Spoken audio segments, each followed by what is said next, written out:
Cryptic as it may seem presently, what follows first is a little bit by Ovid, followed by a little bit by Giordano Bruno.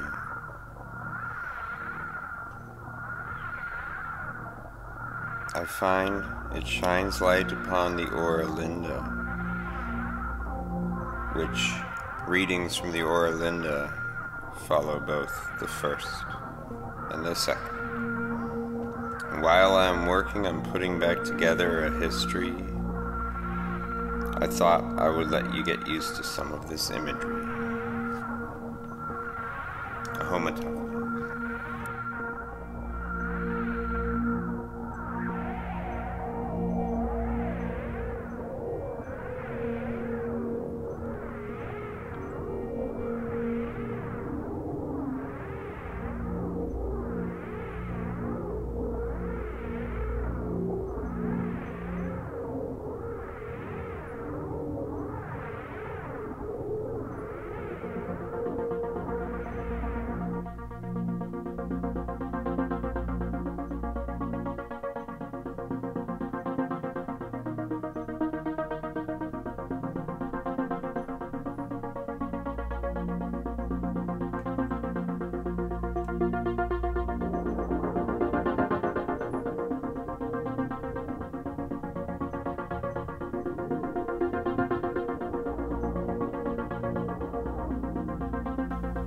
The horns of the moon were now rising again in her ninth course, when the hunting goddess, faint from her brother's flames, lighted on a cool grove, out of which a stream ran, flowing with its murmuring noise, and borne along the sand, worn fine by its action.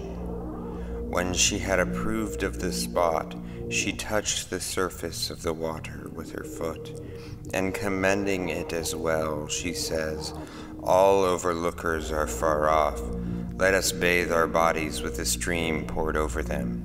She of Parasia blushed. They all put off their clothes. She alone sought an excuse for delay. Her garment was removed as she hesitated, which being put off, her fault was exposed with her naked body. Cynthia said to her in confusion, and endeavoring to conceal her stomach with her hands, "Begone afar hence, and pollute not the sacred springs." And she ordered her to leave her train.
light that never leads the wandering mind astray, nor may it lose its senses chasing behind you. Whose false husband sent you into the depths of Tartarus, you who quenched her burning thirst in the waves? Compel great Circe to place her potions in 7 halls. Remove to the aged fields the parents of wickedness, as when the Lord Jove was with Ganymede, and his lightnings threatened burning Mars. Vulcan, survey the garden, looking grim. Obtain vast lamps, world famous, that you might look at your many children.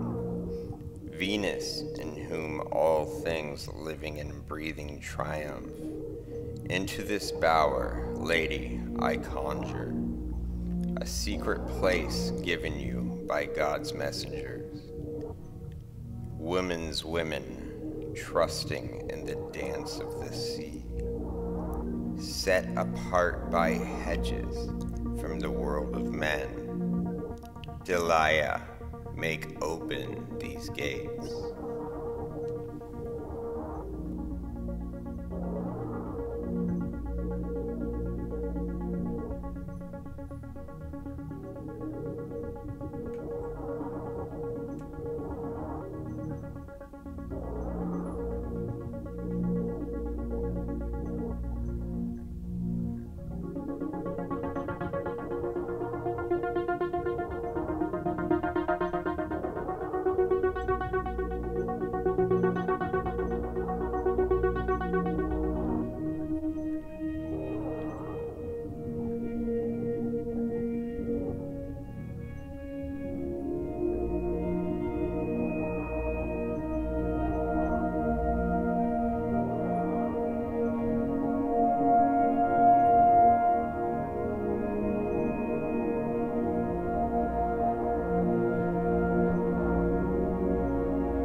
From the Oralinda. All such nonsense the young maidens talked, but the old maidens, though few in number, tapped their advice out of another cask. They always said to everyone, Frizzo does like the spiders.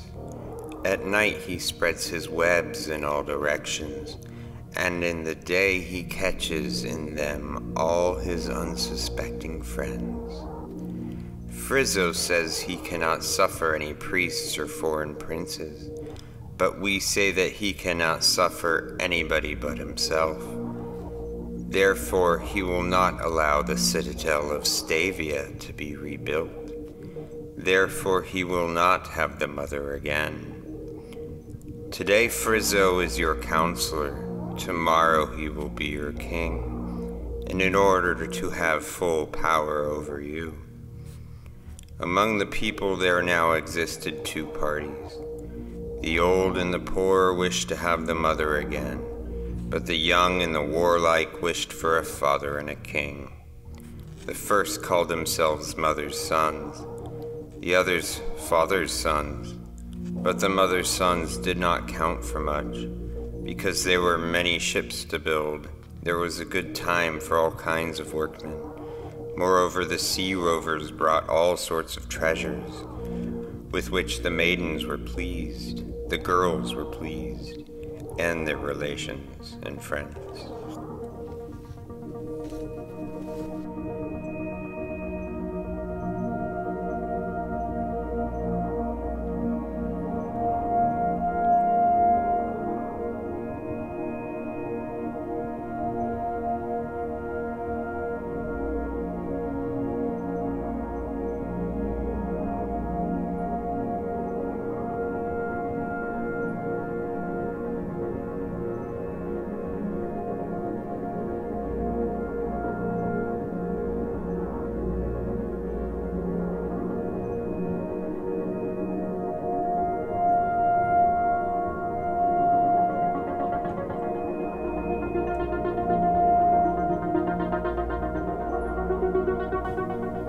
wanton girls and effeminate youths who consorted with the immoral priests and princes, taught the new language to their companions, and thus spread it among the people till God's language was clean forgotten. Would you know what came of all this? How that stammering and blushing no longer betrayed their evil doings.